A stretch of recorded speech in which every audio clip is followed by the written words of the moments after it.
अस्सलाम वालेकुम स्टूडेंट्स, मैं हूं रिजवान अली और आप देख रहे हैं यूट्यूब चैनल पीएमसीबी अकेडमी जो पढ़ने लगे हैं power dissipation in AC circuits. आज हम देखेंगे कि रेजिस्टिव सर्किट में पावर डिसिपेशन कितनी होगी, कैपेसिटिव सर्किट में कितनी होगी, इंडक्टिव सर्किट में कितनी होगी और आरसी और आरएल सर्किट में पावर डिसिपेशन कितनी होगी। तो सबसे पहले हम स्टार्ट करते हैं रेजिस्टिव सर्किट। रेजिस्टिव सर्किट वो होता है कि जिसमें सिर्फ रेजिस्टेंस लगी हो और उसके अलावा और कोई चीज़ ना लगी हो और साथ में एसी का सोर्स हो।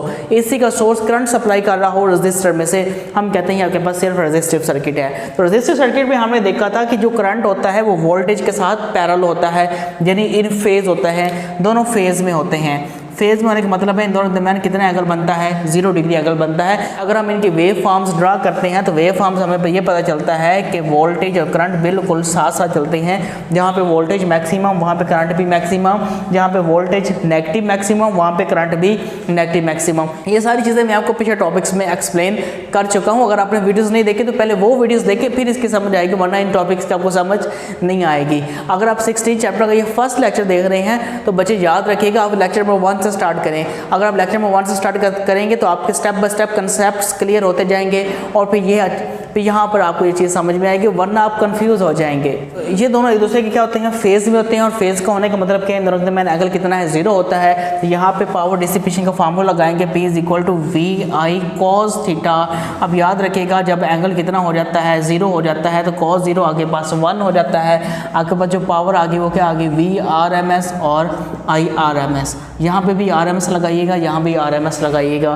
तो पावर डिसिपेशन का क्या फार्मूला आ गया, VRMS और IRMS। इसका मतलब है जब एसी करंट किसी रेजिस्टर में से गुजरता है तो वहाँ पे पावर डिसिपेट होती है, और पावर डिसिपेट होने का फार्मूला क्या है, VRMS को IRMS से मल्टीप्लाई कर दें। अब हम बात करते हैं कैपेसिटिव सर्किट की। तो कैपेसिटिव सर्किट बच्चे वो होता है जिसमें सिर्फ कैपेसिटर लगा होता है और एक एसी का सोर्स होता है, इसके अलावा और कोई चीज़ मौजूद नहीं होती। देखते हैं इसमें पावर डिसिपेट कितनी होती है, P = VI cos थीटा। तो P = VI, अब देखें 90 का एंगल है, कॉज आपके पास 90 डिग्री है, तो कॉज 90 आपके पास 0 होता है, जिसकी वजह से आपकी पावर डिसिपेशन यहाँ पे 0 होगी। और ये पावर डिसिपेशन 0 क्यों होती है, मैंने लेक्चर नंबर 3 के पार्ट 2 में एक्सप्लेन इसको बड़ी अच्छी तरह से किया हुआ है। वो लेक्चर अब लाजमी देख लें कि इंडक्टर और कैपेसिटर में पावर डिसिपेट क्यों नहीं होती, मैंने डिटेल से समझाया हुआ है। बात करेंगे कि पावर डिसिपेशन इंडक्टर में कितनी पावर डिसिपेट होती है। तो सिमिलरली देखिए, यहाँ पर भी 90 डिग्री का फेज है और यहाँ पर भी 90 डिग्री का फेज है। जिसके वजह फ़र्क सिर्फ इतना है कि यहाँ पर आपके पास करंट लीड करता है और यहाँ पर आपके पास वोल्टेज लीड करती है। तो बाकी पावर डिसिपेशन का फार्मूला यहाँ पर सेम अप्लाई होगा, P = VI cos 90 डिग्री, और cos 90 0 होता है, जिसकी वजह से आपकी पावर डिसिपेशन 0 हो जाती है। तो याद रखिएगा, पावर डिसिपेट सिर्फ उस वक्त होगी जब करंट और वोल्टेज एक दूसरे के साथ फेज में होंगे, एक दूसरे के पैरेलल होंगे। ये अब हम चलते हैं आरसी और आरएल सर्किट्स में। इसमें हमें देखना है पावर डिसिपेशन कितनी होती है। अब यहाँ पे देखिए, ना तो ये वोल्टेज करंट के पैरेलल है, ना ये 90 के एंगल पर है, ये किसी और एंगल पे इंटरमीडिएट एंगल है थीटा। तो अब इस केस में हम क्या करते हैं, इस केस में हम वोल्टेज के कंपोनेंट्स ड्रा करेंगे, 2 कंपोनेंट्स ड्रा करेंगे। इसको कहते हैं साइन थीटा कंपोनेंट और इसे कहते हैं कॉस थीटा कंपोनेंट। ये V cos थीटा हो गया और ये आपके पास V sin थीटा है। अब यहाँ पे देखिएगा, जो V cos थीटा है वो करंट के साथ पैरेलल है, करंट के साथ फेज में है। तो यहाँ पे अब पूरी वोल्टेज की वजह से पावर डिसिपेट नहीं हो रही, सिर्फ उसके V cos थीटा कंपोनेंट की वजह से पावर डिसिपेट हो रही है। तो यहाँ पर जो फार्मूला आएगा पावर डिसिपेट का वो क्या आएगा जी, I × V cos थीटा। तो ये फार्मूला यहाँ पर अप्लाई होता है। यहाँ पर पूरी वोल्टेज आएगी VRMS और यहाँ पर क्या आएगा V cos थीटा, क्योंकि यहाँ सारी की सारी वोल्टेज करंट के साथ पैरेलल है।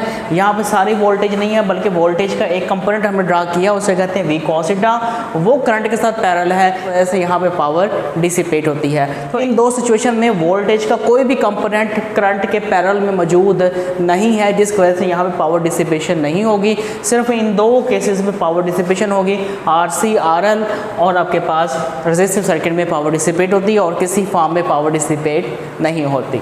तो यहाँ पे बच्चे जो cos थीटा है, इस cos थीटा को हम कहते हैं, इसे कहते हैं पावर फैक्टर। यहाँ पे ये टॉपिक मुकम्मल होता है पावर डिसिपेशन एसी सर्किट। इंशाल्लाह नेक्स्ट वीडियो में हम पढ़ेंगे RLC सीरीज रेजोनेंस सर्किट पढ़ेंगे, और ALP के मुताबिक आई थिंक ये आपका लास्ट टॉपिक होगा। तो और इसके बाद आपका चैप्टर कंप्लीट हो जाएगा जी। तो अपना बहुत सारा ख्याल रखिएगा, नेक्स्ट वीडियो में मिलते हैं। अल्लाह हाफिज़।